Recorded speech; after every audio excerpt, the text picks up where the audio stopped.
Jadi Mbak, di malam Jumat itu kalau bisa jangan tidur sendirian atau jangan tidur dalam satu kamar dalam keadaan ganjil.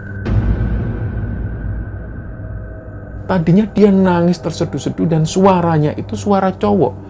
Tapi pas begitu Fitria ini manggil nama Mila, tiba-tiba dia ini diam. Dan ternyata setelah dia ini diam, dia noleh ke arah Fitria, ternyata ini pocong.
Bismillahirrahmanirrahim. Assalamualaikum warahmatullahi wabarakatuh.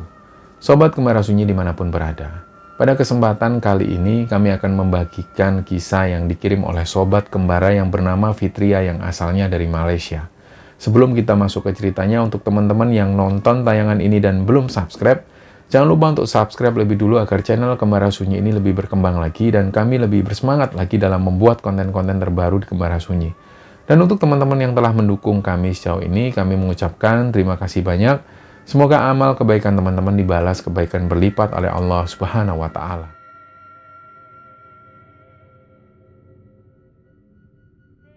Jadi cerita di episode kali ini teman-teman, ceritanya dibagikan oleh Sobat Kembara dari Malaysia yang bernama Fitria. Jadi pada saat Fitria menuliskan cerita ini, dia sedang menyelesaikan kuliahnya di Malaysia. Jadi Fitria ini adalah seorang mahasiswi semester 6 di salah satu kampus di Malaysia. Nah, dia ingin membagikan pengalaman horornya untuk kita semua, dan kejadian itu terjadi di sebuah asrama kampusnya. Nah, tepatnya di sebuah bilik atau sebuah kamar. Waktu itu di pertengahan semester, tepatnya di bulan Juni 2022. Ini adalah masa-masa peralihan dari belajar online dan menuju ke proses belajar mengajar tatap muka. Kita tahu bahwa sempat ada COVID dan lain sebagainya itu, yang semua aktivitasnya ini sempat dinonaktifkan, termasuk juga belajar mengajar kuliah. Jadi pada saat itu, Fitria harus kembali ke kampusnya setelah 2 tahun lamanya dia belajar online. Nah, sebagai mahasiswi, dia tinggal di sebuah asrama kampus yang disediakan pihak kampus, sebagaimana mahasiswa yang lainnya. Tapi pada saat itu, ternyata nggak semua mahasiswa ini kembali ke kampus. Jadi hanya beberapa jurusan yang diwajibkan kembali ke kampus, termasuk jurusannya si Fitria ini. Jadi ya bisa dibayangkan, suasana asrama yang tadinya ini rame dan menyenangkan sebelum pandemi itu tiba-tiba berubah sepi dan cenderung menyeramkan. Jadi Fitria ini sebenarnya adalah orang Indonesia yang kuliah di Malaysia. Ayahnya asli Kebumen, Jawa Tengah. Beliau seorang tenaga kesehatan yang merantau ke Jakarta waktu itu, dan pada saat bertugas di Jakarta, ayahnya Fitria ini akhirnya bertemu dengan ibunya Fitria yang waktu itu sama-sama merantau di Jakarta. Nah, sedangkan ibunya Fitria sendiri ini asli orang Tasikmalaya, dan pada saat ini beliau profesinya atau kegiatan sehari-harinya sebagai ibu rumah tangga. Jadi sebelum COVID itu, Fitria dan mahasiswi yang lain ini sempat tinggal di asrama kampus itu. Dan seperti halnya asrama yang dihuni oleh mahasiswi, suasana kala itu sangat menyenangkan karena banyak teman dan juga suasananya itu nggak pernah sepi. Dan ternyata belum juga habis semester awal, semua mahasiswa ini dipulangkan. Fitria pun juga harus kembali ke Jakarta karena Malaysia pada waktu itu menerapkan lockdown. Jadi mulai sejak saat itulah akhirnya kegiatan belajar mengajar ini dilakukan secara online. Dan sejak saat itu juga banyak juga teman-teman Fitria ini yang sesama mahasiswi itu yang asalnya dari Indonesia, dengan adanya COVID itu, dengan adanya lockdown ini, mereka memutuskan untuk berhenti kuliah karena pertimbangannya alasan ekonomi waktu itu. Banyak sekali orang tua mereka itu yang pada akhirnya di PHK, dan pada akhirnya mereka pun nggak bisa melanjutkan kuliah.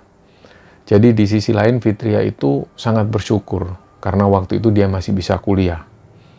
Nah, singkat cerita, kuliah secara tatap muka ini pun kembali digelar. Fitria akhirnya kembali ke Malaysia, dan awal kembali ke Malaysia itu dia sangat antusias sekali.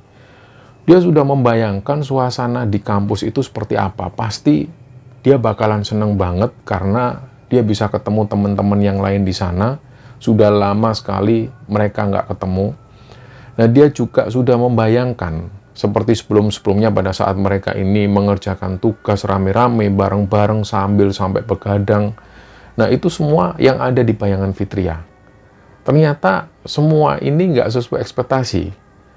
Pada waktu sampai di asrama kampus, ternyata teman-teman Fitria ini, terutama yang perempuan, ini kebanyakan dari mereka belum kembali ke Malaysia.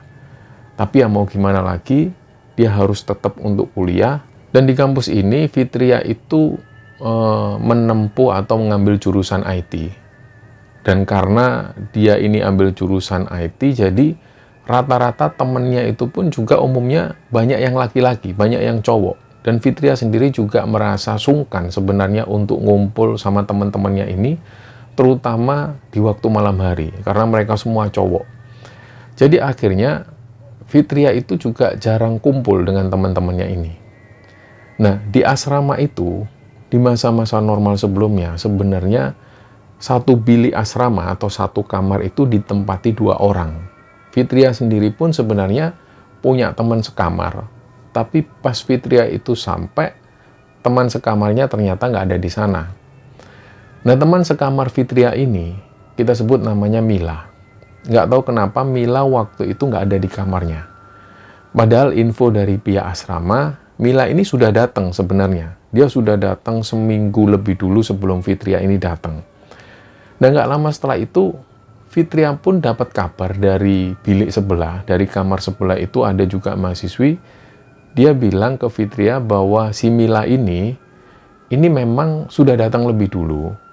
Dan Mila itu sempat tidur di biliknya itu, dan beberapa waktu kemudian, akhirnya Mila lebih sering tidur di tempat temannya, yang kebetulan temannya ini tinggal di apartemen.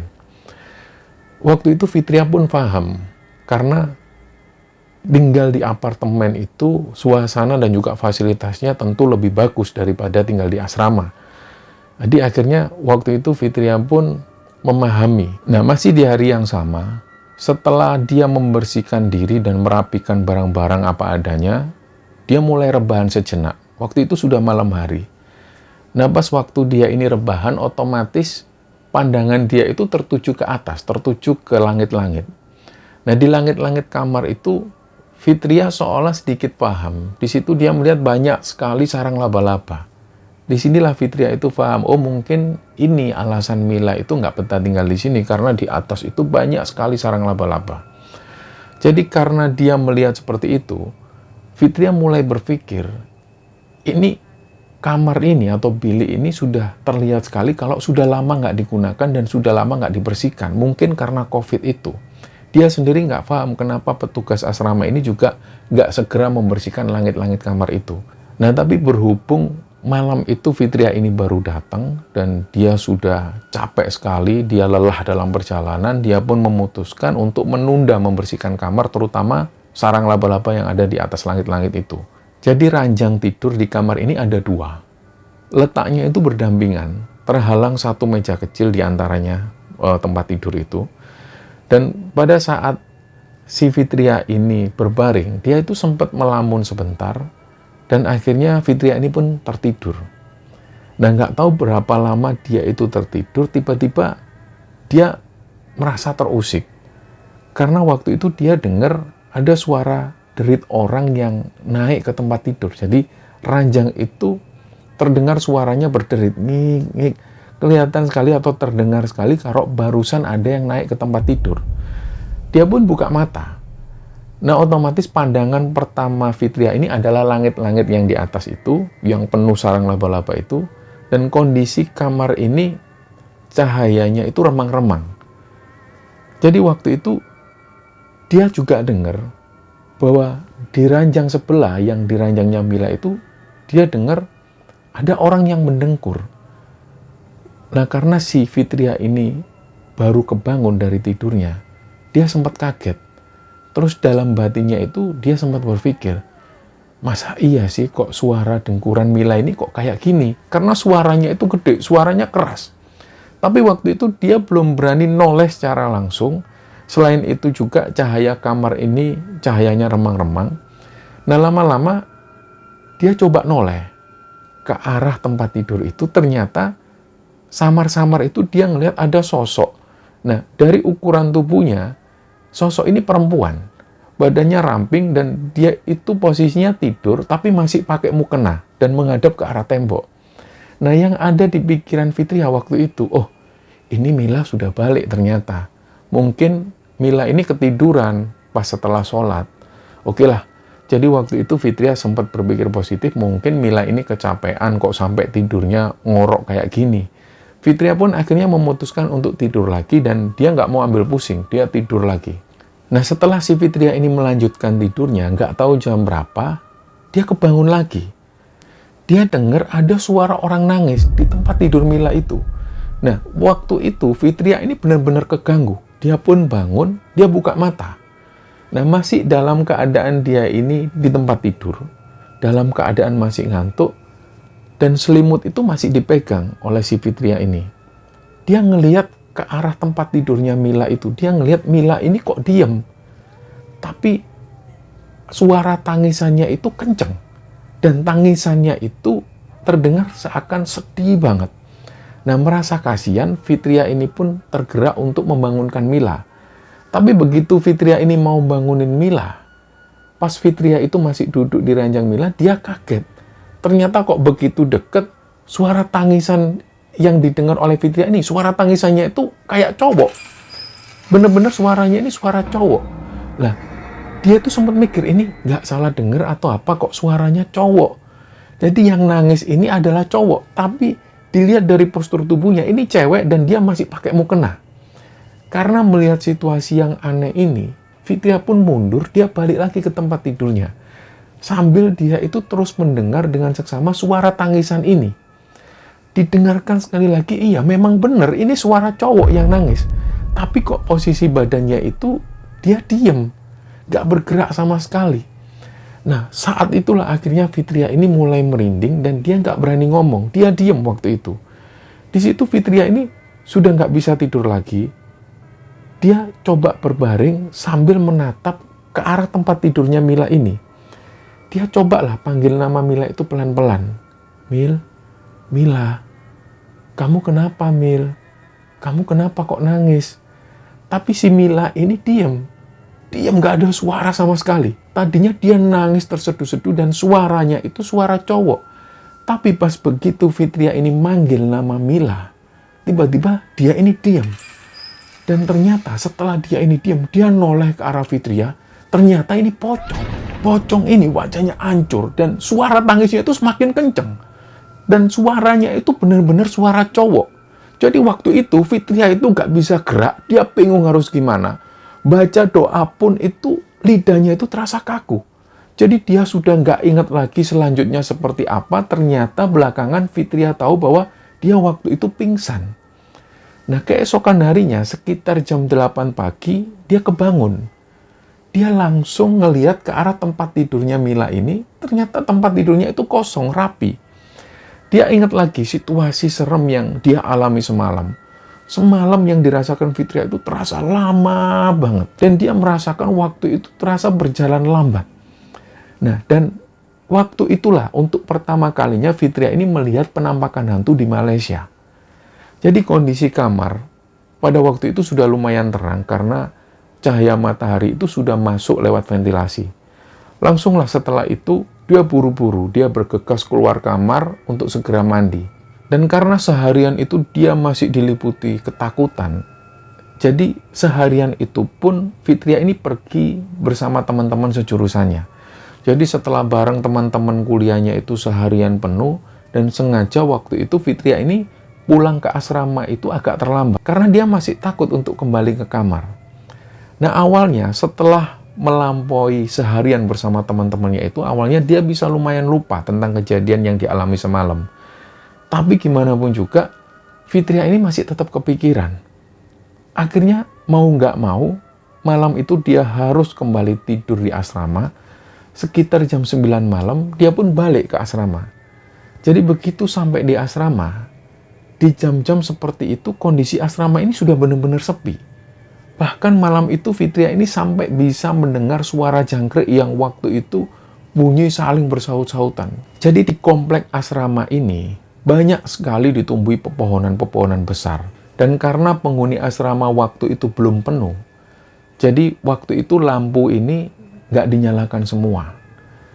Malam itu terasa agak dingin, dan dinginnya itu beda. Dia sempat bingung antara mau balik ke kamar atau tidur di tempat lain. Dia sempat kepikiran seperti itu. Tapi Fitria sempat mikir lagi, kalau tidur di tempat lain, dia tidur di mana? Dia bingung. Nah, begitu masuk lorong asrama, atmosfernya itu sudah semakin aneh. Suasana itu semakin mencekam, dan mungkin karena asrama ini masih sepi penghuni, jadi suasana senyap itu langsung terasa begitu dia memasuki lorong. Nah, padahal dulu, pada saat situasi normal, Fitria ini nggak pernah merasakan hal yang seperti ini. Pas pada saat-saat semester yang awal-awal itu, di depan komplek asrama ini masih selalu banyak orang yang nongkrong. Tapi waktu sekarang, di masa-masa seperti itu, orang-orang ini sudah nggak ada lagi. Nah, begitu dia jalan melewati lorong ini, dia tuh merasa kok kayak banyak yang memperhatikan dari bilik-bilik kamar yang waktu itu tertutup. Nah, Fitria sendiri akhirnya coba ngelihat ke satu persatu pintu kamar itu. Nah, Fitria sendiri ini nggak tahu apakah di dalam kamar-kamar itu ada yang menempati atau enggak. Tapi begitu Fitria ini ngelihat, pintu-pintu yang tertutup itu biasanya di depannya ada sandal atau sepatu penghuni. Tapi waktu itu, dia lihat nggak ada satupun sandal atau sepatu yang diletakkan di depan pintu. Nah, mulailah akhirnya dia naik ke lantai 2. Karena kamarnya itu ada di lantai 2. Pas sampai di lantai 2, dia ngelihat ada tetangga kamarnya yang waktu itu berdiri di depan kamar. Nah, kayaknya si perempuan ini, dia lagi nunggu sesuatu. Jadi waktu itu Fitria agak lega. Jadi ternyata tetangga kamarnya ini adalah orang Indonesia juga. Waktu itu dia yang menyapa Fitria lebih dulu. Mbak, oh iya mbak. Fitria pun tanya, mbaknya nunggu siapa?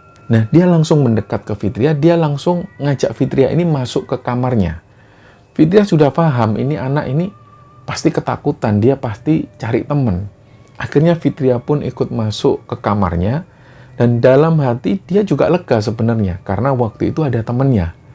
Dan perempuan ini adalah cewek pertama yang dia jumpai semenjak dia datang kemarin. Jadi pas di dalam kamar itu, si anak ini langsung tanya ke Fitria, mbaknya semalam tidur sendirian berani mbak? Nah, Fitria itu langsung ingat kejadian semalam yang dia alami itu. Langsung Fitria ini merinding, ingat-ingat kejadian semalam. Jadi Fitria sempat diem.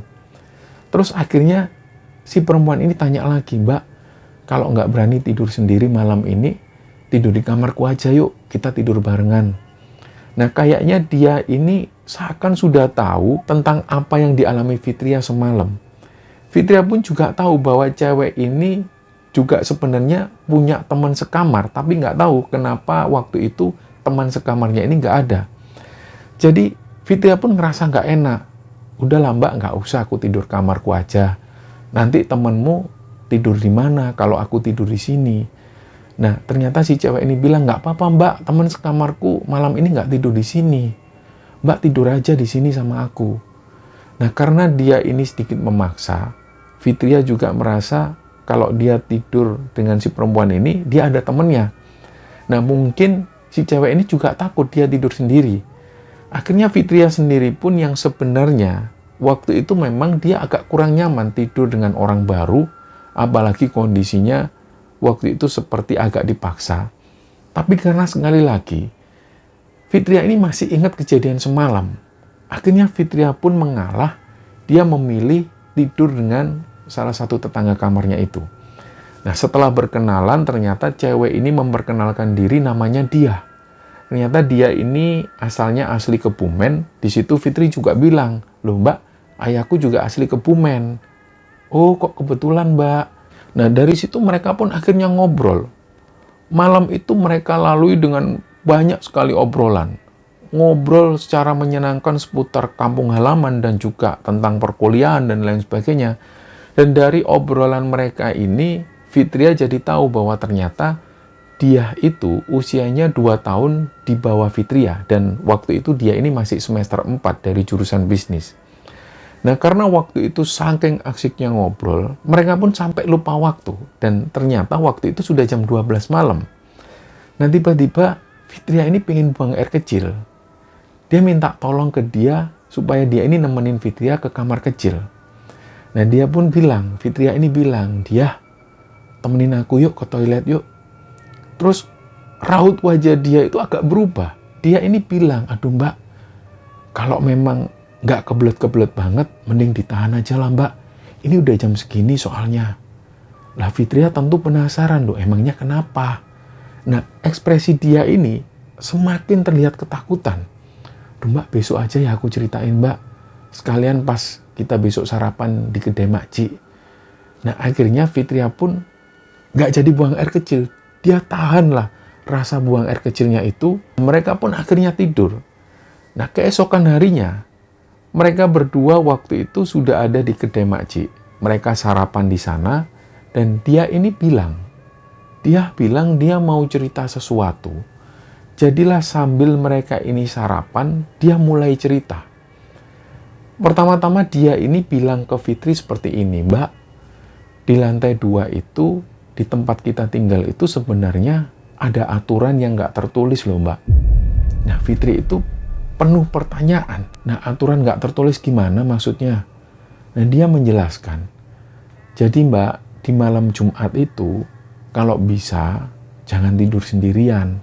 Atau jangan tidur dalam satu kamar dalam keadaan ganjil. Nah, akhirnya dari situ Fitria ini ingat-ingat lagi. Perasaan pertama kali dia sampai di asrama itu, dia datang di hari Rabu. Dan pada waktu dia tidur di malam pertama itu, di hari Rabu malam Kamis. Nah, pertanyaannya, kalau memang si Dia ini bilang bahwa selalu ada teror, dan teror itu selalu terjadi di hari Kamis malam Jumat, kenapa kok di hari Rabu malam, si Fitria ini sudah diganggu, ditampakin sosok pocong itu? Jadi Fitria ini langsung mulai menyampaikan hal itu ke Dia tentang kejadian yang dia alami malam itu. Fitria bilang ke Dia bahwa malam itu dia didatengin sosok pocong. Dan pocong ini nangis, tapi suara tangisnya itu suara cowok. Ketika mendengar Fitria ngomong seperti itu, dia kaget. Hah? Serius mbak? Berarti Mbak Fitri itu didatengin sosok pocong itu kemarin hari Rabu itu ya mbak? Iya, Rabu malam. Dia ini ngomong ke Fitri, ya udahlah mbak, anggap aja kejadian itu sebagai tanda salam kenal lah. Nah, ternyata si Dia ini juga tahu cerita tentang Mila. Pertama kali datang ke asrama, sebenarnya Mila itu datang bersama satu orang temannya. Tapi ternyata keesokan harinya, temannya itu ngajak Mila pindah ke apartemen. Karena malam itu ternyata temannya Mila ini dilihatin sosok pocong di kamar yang ditempatin Fitria waktu itu. Nah, di situ Fitria ini ikut kaget dengar cerita dari Dia ini. Anehnya, Dia itu juga cerita, pocong yang menampakkan diri ke temannya Mila itu, ini kondisinya sama persis seperti yang dilihat Fitria. Dia juga mengeluarkan suara kayak nangis, dan suara tangisannya itu berat, mirip suara cowok. dia di sini juga bilang ke Fitria bahwa dia ini sebenarnya orangnya peka dengan hal-hal yang seperti itu. Dan menurut dia, blok asrama yang mereka tempati itu sebenarnya adalah salah satu blok tertua. Makanya dia juga menyampaikan bahwa wajar kalau penghuni di asrama itu banyak. Nah, dia pun bilang ke Fitria, yang dia lihat di kamarnya Fitria itu ada semacam pembatas. Nah, menurut dia, pembatas itu semacam portal gaib antara kehidupan manusia dan juga kehidupan makhluk halus. Fitria ini sempat berucap dalam batinnya, kok kayak film aja sih ada portal gaib dan lain sebagainya. Fitria pun akhirnya tanya ke dia tentang kenapa waktu itu Fitria ini dilarang oleh dia waktu dia mau kencing ke toilet. Nah, si dia ini menjelaskan, Mbak, di toilet asrama itu aku itu pernah ketemu sosok perempuan yang jelas dia itu bukan manusia. Nah, itu kejadiannya pas malam hari pas aku mau tidur. Sebenarnya waktu itu aku sudah coba tak tahan supaya nggak ke toilet. Ternyata nggak kuat. Terpaksalah aku lari-lari kecil ke toilet. Nah, ternyata pas sudah selesai dari toilet, aku ini keluar. Ternyata di pojok toilet itu ada sosok perempuan. Dia perawakannya nggak tinggi, kayak orang Cina. Ya, dia cuma diem aja di pojokan toilet itu. Nah, awalnya Fitria itu menanggapi cerita-cerita dia ini, dan waktu itu Fitria menyimpulkan bahwa dia ini adalah gadis desa yang lugu dan masih percaya dengan hal-hal tahayul. Tapi ya, untuk menghormati cerita dari dia ini, Fitria mencoba untuk diam dan mencoba mendengarkan. Nah, lagi pula yang ada di anggapan Fitria waktu itu, di setiap tempat ini kan pasti ada penunggunya. Nah, Fitria ini pun yakin, berjalannya waktu, kalau bilik-bilik kamar ini digunakan untuk ibadah, digunakan ngaji, otomatis makhluk-makhluk halus yang ada di sana ini, secara otomatis mereka juga akan pergi dengan sendirinya. Nah, Fitria waktu itu juga berharap semoga pengalaman yang kemarin itu cuma sekali terjadi. Dan dia berharap dia nggak akan mengalami kejadian ini sekali lagi. Nah, singkat cerita, setelah mereka makan dan cerita-cerita, mereka berdua akhirnya kembali lagi ke asrama. Nah, proses belajar mengajar di kelas itu akan dimulai di hari Minggu. Nah, di Malaysia itu teman-teman, khususnya di daerah Kedah, hari Minggu itu kampus ini masih masuk seperti biasa. Malam itu, tepatnya di hari Jumat malam, Fitria ini memberanikan diri untuk tidur sendirian. Kondisi kamar itu sebenarnya sudah lumayan rapi, meskipun bagian atas seperti sarang laba-laba itu belum sempat dibersihkan, karena waktu itu memang nggak ada alat pembersih yang cukup panjang untuk bisa membersihkan sarang laba-laba ini. Akhirnya hal itu pun nggak dilakukan oleh Fitria, yang penting barang-barangnya itu sudah dibereskan dan sudah dirapikan. Ternyata malam itu Mila, teman satu kamar Fitria ini sempat datang. Dan mereka sempat saling sapa dan sempat tukaran nomor HP. Tapi waktu itu Mila ini nggak lama di sana, dia pamit pergi lagi. Waktu itu dia cuma naruh baju-baju kotor dan ngambil baju-baju barunya. Jadi waktu itu Mila sempat tanya ke Fitria, Mbak, kemarin gimana tidurnya, nyenyak nggak selama Mbak tidur di sini? Nah, Fitria waktu itu cuma menjawab dengan jawaban basa-basi. Sebenarnya waktu itu Fitria pengen cerita ke Mila, tapi diurungkan niatnya itu. Dan Fitria ini sempat berucap dalam batinnya, seolah-olah Mila ini kayaknya tahu gangguan apa yang terjadi di kamar ini. Dan waktu itu Mila pun juga mengizinkan ke Fitria, kalau misalnya selama Mila ini nggak ada di asrama dan Fitria mau ngajak temannya untuk tidur di sana, dipersilahkan oleh Mila. Di situ Fitria pun mengiyakan, dan setelah Mila pergi, tinggallah Fitri ini sendirian di kamar itu. Jadi waktu itu untuk mengisi kesunyian, Fitri pun mulai menghubungi teman-temannya. Dihubungilah teman-temannya itu lewat panggilan telepon di grup WhatsApp. Dari situ mereka mulai ngobrol, bercanda, gosip, membicarakan apapun lah itu. Dan mereka pun juga membicarakan seperti apa nanti perkuliahan ini dan lain sebagainya. Nah, teman-teman Fitria ini kebanyakan cowok. Tapi mereka semua itu orangnya asik-asik. dan mereka ini selalu terbuka tentang apapun ke Fitria. Waktu itu, pas di panggilan grup ini, mereka ada 5. Ada Bimo, Abi, Han, Nana, dan juga Fitri. Waktu itu mereka lagi ngomongin topik percintaan antara Nana dan Abi. Jadi Nana dan Abi ini memang lagi pacaran. Nana ini kuliahnya nggak satu jurusan dengan Fitri. Nah, teman satu jurusannya Fitri ini yang cowok-cowok tadi, yaitu Bimo, Han, dan juga Abi. Jadi Fitria itu kenal dengan Nana karena si Nana ini adalah pacarnya Abi. Jadi waktu itu, di panggilan telepon itu Nana ini cerita tentang kekesalan Nana kepada Abi yang waktu itu Abi ini telat jemput Nana di sebuah halte bus. Nah, pas lagi asik-asiknya ngobrol dan bercanda-canda, tiba-tiba Bimo ini nyeletuk. Fit, itu kamar kamu kok kayaknya berisik banget ya. Nah, seketika yang lain itu ikut menimpali. Iya nih Fit, wah kacau nih, berisik banget dari tadi.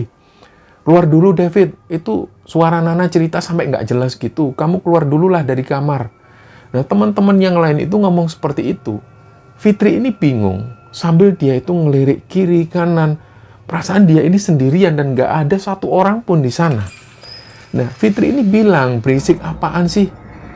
Ini aja aku di kamar sendirian kok. Loh, teman-teman yang lain ini bilang, ah bohong banget. Jelas-jelas ini kedengaran suaranya banyak orang.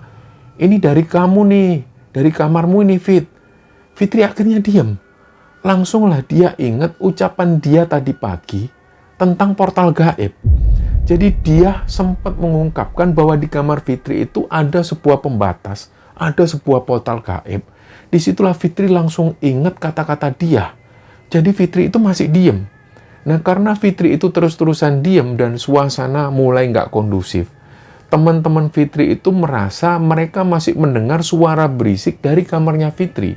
Akhirnya mereka pun bersepakat untuk menyudahi telepon grup itu. Nah, setelah telepon ini usai, perasaan Fitri itu semakin nggak karu-karuan. Dalam hati Fitri itu dia sempat batin. Masa iya sih di sini ini ada portal gaib? Masa iya sih di sini ini banyak penghuninya? Nah, karena dia sudah nggak mau ambil pusing, Fitri pun ambil HP, dia putar musik dari HP. Dia setel musik itu kenceng-kenceng dengan harapan ketakutannya itu bisa hilang. Nah, ternyata hal itu tetap nggak bisa menghilangkan rasa paniknya Fitri. Tiba-tiba nggak lama setelah itu, Bimo ini ngechat Fitri. Dia bilang, lebih baik supaya Fitri itu wudhu lebih dulu sebelum tidur. Nah, Fitri pun sempat menjelaskan ke Bimo bahwa dia waktu itu memang sedang datang bulan.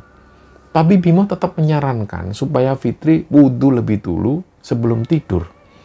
Fitri pun akhirnya keluar kamar. Dia toleh kanan, kiri. Dia lihat suasana di lorong itu sepi. Dia memberanikan diri menuju ke toilet.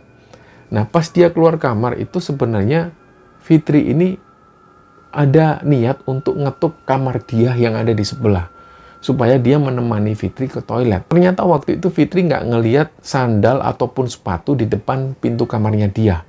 Jadi yang ada di pikiran Fitri, mungkin dia malam itu nggak tidur di sana. Nah, ternyata begitu Fitri ini sampai ke toilet, dia lega. Di toilet itu dia nggak sendirian. Ada beberapa mahasiswi yang lain yang waktu itu ada yang cuci piring. Disitulah akhirnya Fitri langsung wudhu. Dan setelah dia wudhu, dia langsung balik ke kamar. Nah, sebelum Fitri ini tidur, dia setel lagi lah musik di HP-nya itu. Dia setel kenceng-kenceng dengan harapan supaya dia nggak takut. Nah, singkat cerita, nggak lama setelah itu, Fitri ini pun tertidur. Tiba-tiba nggak tahu jam berapa, Fitri waktu itu masih bisa mendengar suara musik di HP-nya ini masih bunyi. Tiba-tiba, musik itu berhenti dengan sendirinya. Nah, Fitri ini sempat kaget. Dan secara bersamaan, waktu musik di HP-nya ini berhenti, dia itu dengar ada banyak sekali suara orang di sana. Mereka ini saling ngobrol satu sama lain, dan mereka ini ngobrol dengan bahasa Melayu. Fitri sendiri juga paham bahasa Melayu, akhirnya dia coba dengar sebenarnya mereka ini lagi ngobrolin apa. Nah, di situ Fitri mulai mendengar obrolan-obrolan ini. Orang pertama itu suaranya agak berat. dia ini sempat bilang, ini siapa? Nah, orang kedua suaranya beda dengan orang yang pertama. Dia suaranya lebih rendah dan suaranya lebih pelan. Dia bilang, nggak tahu, kayaknya beda dari yang sebelumnya. Nah, orang ketiga nyaut lagi, nggak apa-apalah, yang penting ada wadah. Fitri sendiri nggak tahu apa maksud dari obrolan mereka itu. Dan setelah itu ada suara ketawa, cekikian. Suaranya itu begitu banyak dan terdengar sangat rame. Fitri itu sebenarnya pingin banget untuk buka mata. Tapi dia merasa berat banget dan dia nggak bisa untuk buka mata. Jadi akhirnya waktu itu dia coba berusaha untuk tidur lagi. Nah, dalam kondisi tidur inilah dia nggak tahu apakah itu mimpi atau enggak. Yang jelas kondisi waktu itu benar-benar kayak nyata. Dia itu ngerasa dia terbaring di tempat tidur. Dan Fitri tahu betul bahwa suasana malam itu, waktu dia terbaring ini, posisinya ada di tempat tidur, masih di asrama itu. Tapi kondisi waktu itu suasananya rame banget, dan benar-benar ramenya itu nggak wajar. Ruangan kamar Fitri itu nggak terlalu besar, tapi di sana Fitri ngelihat kamar itu bisa menampung banyak orang. Rasanya orang-orang ini seperti ratusan ada di kamar Fitri. Jadi kamar Fitri itu dipenuhi oleh mereka. Nah, Fitri waktu itu merasa kayak seperti seorang pasien yang ada di rumah sakit, sedangkan orang-orang ini berdiri melingkari Fitri yang waktu itu dia sedang terbaring. Nah, perlahan Fitri itu bisa mulai melihat sosok-sosok yang tadi ini berisik. Dia mulai bisa buka matanya. Nah, disinilah akhirnya Fitri itu melihat ternyata mereka ini semua tampilannya itu serem-serem dan aneh. Ada waktu itu dari mereka ini yang badannya besar. Badannya itu seluruh badannya dipenuhi dengan bulu dan mirip dengan kera raksasa. Ada juga yang waktu itu dilihat oleh Fitri, badannya ini kurus, kulitnya hitam dan dia postur tubuhnya itu tinggi. Nah, ada juga yang cantik kayak orang Cina. Ada juga laki-laki yang waktu itu posisinya telanjang dan kulitnya itu gosong. Jadi Fitri itu benar-benar kaget dan nggak tahu harus berbuat apa. Dia sudah berusaha untuk bangun sebenarnya waktu itu, tapi dia nggak bisa. Jadi di atas langit-langit itu, dia dengar ada suara tangisan yang sebelumnya Fitri ini pernah dengar. Suara ini nggak asing. Dan ternyata benar. Begitu Fitri ini lihat ke atas, ke arah langit-langit itu, dia ngelihat pocong yang kapan lalu dia lihat. Ini ada persis di atas langit-langit itu. Dan kondisi pocong ini berdarah-darah. Dan darah itu netes ke bawah. Dan tiba-tiba semua sosok yang ada di ruangan ini ketawa semua. Mereka semua ketawa ngakak sambil menatap ke arah Fitri. Jadi kayak seolah-olah ketawa mereka itu ketawa puas, menertawakan Fitri. Jadi waktu itu Fitri sudah benar-benar nggak tahu harus gimana. Untuk berdoa pun dia sulit. Sampai tiba-tiba sosok pocong yang tadinya ada di atas langit-langit itu langsung jatuh ke bawah. Dari situlah Fitri berusaha teriak dengan sekencang-kencangnya. Tapi dia tetap nggak bisa. Dan setelah itu dia terus membaca istighfar. Sampai akhirnya Fitri pun mulai kebangun. Dan ketika Fitri ini kebangun, nafasnya itu tersengal-sengal. Dia ngelihat kasur itu penuh dengan keringatnya sendiri. Dia langsung lihat HP-nya. Ternyata banyak banget panggilan masuk dari Bimo. Pas dia lihat jam, ternyata sudah jam 6 pagi. Di luar itu mulai ada beberapa orang yang pergi menuju ke toilet untuk ambil wudhu dan juga sholat subuh. Fitri ini waktu itu, dia jalan sambil merangkak, menuju keluar kamar. Dan begitu dia sampai di luar kamar, dia coba telepon Bimo. Dan untungnya waktu itu Bimo ini ngangkat teleponnya. Seketika itulah Fitri ini nangis sejadi-jadinya. Dia nangis ketakutan. Dia ceritakan semua ke Bimo. Nah, waktu itu Bimo cuma bilang, iya Fit, aku tahu. Tenang ya, sabar. Sudah kamu sabar dulu. Nah, waktu itu pas Fitri ini lagi nangis kenceng, dia ngelihat ada satu orang mahasiswi yang waktu itu mendatangi Fitri. Mungkin si mahasiswi ini ngelihat Fitri yang waktu itu lagi nangis. Jadi si mahasiswi ini mendekat ke arah Fitri. Langsunglah Fitri ini nutup teleponnya. Dia langsunglah peluk satu orang mahasiswi ini dan Fitri itu sambil terus nangis. Jadi pas waktu Fitri ini memeluk si perempuan ini, Fitri ini belum cerita langsung. Jadi langsunglah setelah itu Fitri ini dibawa ke kamarnya dan ditenangkan di sana. Sesampainya di kamar, Fitri ini menceritakan apa yang dia alami dari pertama kali dia datang sampai kejadian semalam yang dialami oleh Fitri. Nah, si gadis Melayu ini beserta teman sekamarnya itu langsung menyarankan Fitri supaya dia segera pindah bilik atau pindah kamar. Jadi siang itu, di hari Sabtu, Fitri ketemu lagi dengan teman-temannya, Bimo, Abi, Han, dan juga Nana. Fitri cerita semuanya ke mereka ini tentang pengalaman yang dialami waktu itu. Mereka pun akhirnya juga merasa kasihan. Nah, singkat cerita, meskipun pada saat proses pengajuan pemindahan bilik itu awalnya terkesan berbelit-belit, tapi pada akhirnya Fitri benar-benar dipindahkan ke bilik yang baru. Nah, hari itu juga Fitri mulai pindah bilik kamar, dia langsung menginfokan hal ini ke dia dan juga Mila. Nah, yang Fitri tahu, sampai hari ini si Diah ini masih tinggal di kamarnya itu. Sementara Mila, setelah mendengar cerita dari Fitri, Mila ini malah jarang sekali balik ke kamar itu. Nah, cerita inilah teman-teman yang dibagikan oleh sobat kembara yang bernama Fitria kepada Kembara Sunyi. Dan saat cerita ini diceritakan oleh Fitri, dia sudah menginjak di semester 6. Dan dari kisah Fitri ini semakin mengingatkan kita sekali lagi bahwa kita sebagai salah satu makhluk Allah tidaklah hidup sendirian di dunia ini. Ada saudara tua kita yang juga hidupnya berdampingan dengan kita. Mohon maaf kalau ada salah-salah kata. Wassalamualaikum warahmatullahi wabarakatuh.